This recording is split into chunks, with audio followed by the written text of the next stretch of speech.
Yummy Gautam মাতৃত্ব নিয়ে খোলামেলা কথা বললেন।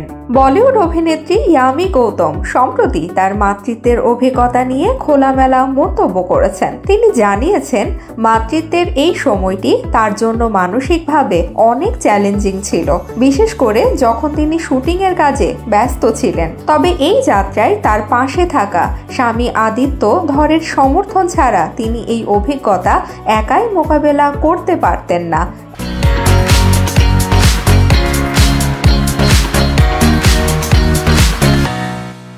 এমনটাই বলেছেন তিনি। ইয়ামি আরও জানান, মাতৃত্বের এই অভিজ্ঞতা তার জীবনের একটি বিশেষ মাইলস্টোন হয়ে থাকবে। তিনি আশা করেন তাদের পুত্র ভবিষ্যতে পরিবার ও সমাজের গর্বের কারণ হয়ে উঠবে এবং এই অভিজ্ঞতা তাদের সম্পর্ককে আরও গভীর করবে।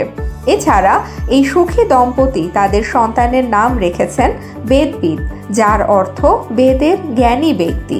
এই নামের মাধ্যমে তারা সন্তানকে একটি ঐতিহ্যবাহী ও সংস্কৃতিপূর্ণ পরিচয় উপহার দিয়েছেন।